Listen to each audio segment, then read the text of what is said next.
Os, c'est David, un épisode assez spécial aujourd'hui car je sors du film One Piece Stampede. Alors rassurez-vous, cette vidéo est sans spoil. Je prépare en parallèle une vidéo 100% spoil, mais celle-ci, pas de problème, je ne vous spoilerai pas.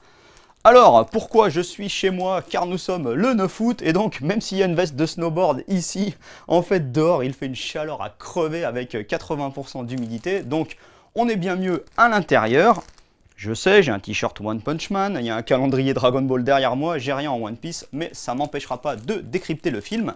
Et tout d'abord, je tiens à dire merci au Japon, parce que au Japon, quand on achète ses places en avance, on a le droit à des tickets collector, là, plein de petits badges avec tous les personnages du film One Piece Stampede, une superbe serviette de la grande fête où se rassemblent tous les pirates avec tous les noms, plein de magazines et même un mini manga avec plein de superbes dessins préparatoires et de croquis de tous les persos. Donc merci. Et en ce qui concerne le décryptage du film, on va d'abord faire une réaction à chaud, ensuite on analysera le scénario et enfin les points forts et les points faibles. Bon, d'abord réaction à chaud en sortie de salle. Et ben franchement, ce film est génial. Les 20 ans de l'animé One Piece sont dignement fêtés. C'est assez incroyable. On en prend plein les yeux non-stop. D'ailleurs, ça m'a fait beaucoup penser évidemment à Dragon Ball Super Broly, qui apparemment a lancé la mode des films où on se pose plus de questions. Et ça se fight, mais alors sans arrêt pendant 101 minutes dans ce cas, si je me trompe pas. Le scénario, ça va, il tient la route, hein, même si forcément il n'est pas ultra compliqué, vu que c'est en gros un énorme méchant qui se fight contre plein de gentils. Mais en tout cas, c'est génial, je le recommande absolument. Il met 10-0 à tous les films One Piece précédents, il n'y a pas photo. Et allez le voir aussi au cinéma, pas sur un petit écran d'ordi, parce que vraiment, on en prend plein les yeux. Analyse du scénario maintenant. Bon, évidemment, sans vous spoiler, ça va être un peu compliqué. Je considère quand même que vous avez vu les trailers, plus les 2 épisodes spéciaux de l'animé One Piece, dans lequel on voit le chasseur de primes Cidre, là, qui se fait éclater par Luffy. Et à la suite de ça, c'est comme ça qu'il récupère son invitation pour l'énorme festival, le Matsuri en fait, où se rassemblent absolument tous les pirates. Et donc le film commence quand les Mugiwara arrivent donc sur cette île où se passe cet immense Matsuri, organisé par un gars bizarre qui s'appelle Festa. Et alors, sans trop en dire, ce qui est génial tout d'abord, c'est que, évidemment, comme c'est pour les 20 ans de l'animé, eh ben, ils font venir des tonnes et des tonnes de pirates, y compris qui viennent des arcs que j'ai presque oubliés, tellement ça fait longtemps que One Piece a commencé. Mais ceux qui sont mis le plus en avant, évidemment, ce sont les pirates de la pire des générations, comme mon préféré, l'italien forcément, parce que moi je suis un peu italien, Capone Beji, on a aussi Captain Kid Eustache, Bartolomeo, Drake, etc. etc. Au début, ça commence dans une ambiance festive bon enfant, avec l'organisation de ce festival. Visuellement, c'est top, parce qu'ils font carrément apparaître une île géante, parce qu'en fait, tous les pirates vont se retrouver en compétition pour chercher un trésor, et pas n'importe lequel trésor en fait. Un trésor qui viendrait de Gold Roger directement, qui est donc relié au One Piece. Donc évidemment, je ne peux pas vous dire là dans cette vidéo ce qu'il y a dedans. Mais du coup, d'entrée de jeu, donc tous les pirates, notamment ceux de la pire des générations, se foutent sur la gueule allègrement pour essayer de récupérer ce trésor. On y retrouve aussi le toujours aussi débile Captain Buggy, l'espèce de clown là, avec les membres qui se détachent. Mais évidemment, on va très vite comprendre que ça n'est pas un simple Matsuri. Et si vous avez vu le trailer, vous savez déjà que, en gros, c'est une sorte de piège organisé par Festa. Et assez rapidement, donc, débarque le gros méchant de l'affaire, Douglas Bullet. Ouais, je vais le prononcer à la française, Bullet.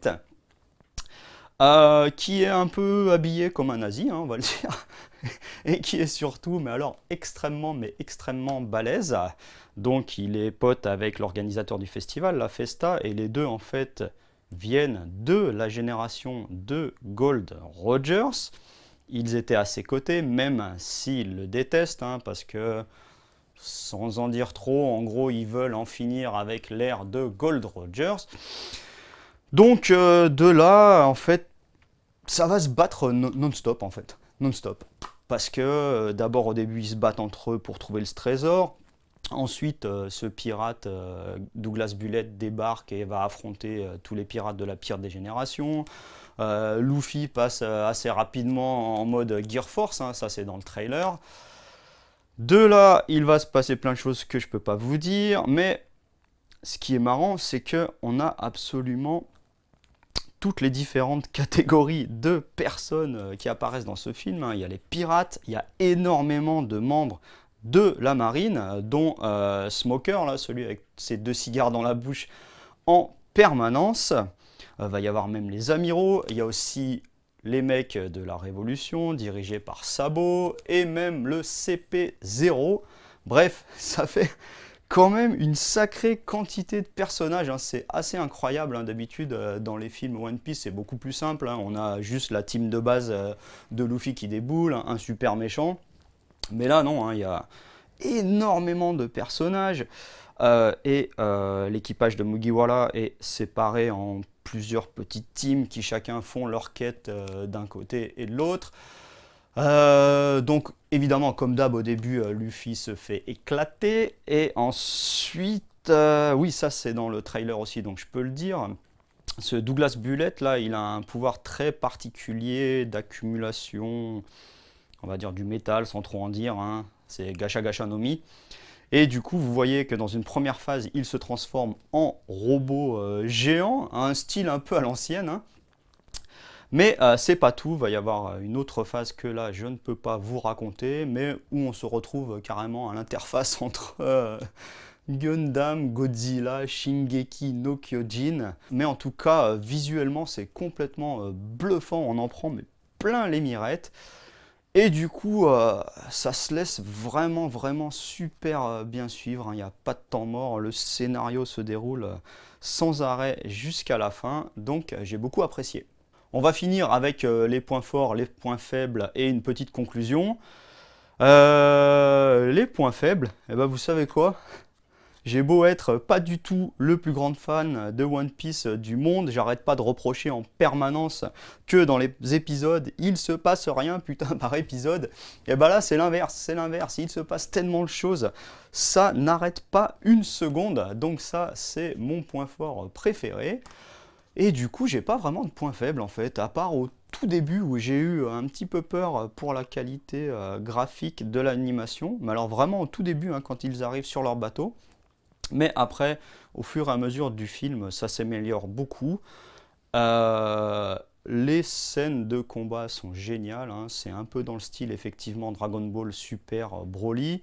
On a le droit à de l'utilisation de la 2D plus de la 3D, hein. Donc ça fait tout un tas d'effets spéciaux parce que le Douglas Bullet il se transforme en un truc gigantesque. Donc voilà, j'avoue. Je pensais pas dire ça un jour, mais ce film One Piece est génial. Je n'ai pas de reproche à lui faire. Franchement, c'est le truc qu'il fallait faire pour les 20 ans de One Piece. D'ailleurs, Oda-san en personne, hein, le mangaka, a qualifié ça de film All-Star. Bah, c'est exactement ça. Et du coup, ben, c'est ça qu'il fallait, hein. On a même évidemment une petite apparition de Gold Roger, tout ça. Mais bon, là, je peux pas vous spoiler. Et ce que j'ai beaucoup aimé aussi, c'est que comme on a une telle diversité de personnages avec des gens qui viennent d'arcs très différents et qu'on a aussi bien des pirates anciens que modernes, des Shichibukai, la Révolution, le CP0, du coup on se retrouve avec des associations ou alors des bastons entre des amiraux, des pirates de la marine, bref, des combinaisons très originales qu'on a jamais eu l'occasion de voir dans l'animé. Ça, j'ai vraiment adoré et ça fait vraiment l'un des plus gros points positifs du film. En tout cas, voilà. Quelle note je lui mettrais? Eh ben, moi j'avais vu les précédents films évidemment, hein, One Piece avec le casino, la Grande Tesoro, One Piece Z, qui étaient de facture quand même ultra classique. Celui-là est à peu près 100 fois mieux. Donc je lui mets facilement un 9 sur 10, voire un 9,5 sur 10. Hein. C'était vraiment, on passe un moment excellent, on voit pas le temps passer. Du coup, je n'ai pas grand-chose d'autre à rajouter à part aller absolument le voir dès qu'il sort. Je ne sais pas du tout quand il sortira en France. Évitez de le télécharger sur un pauvre écran comme ça parce que c'est ridicule. Hein. Ça, c'est vraiment le genre de film qui mérite d'être vu au ciné. Et en attendant, eh ben, comme d'hab, posez plein de likes, partagez la vidéo, laissez des commentaires, j'essaierai de répondre sans trop spoiler. Et surtout, abonnez-vous à la chaîne. Os!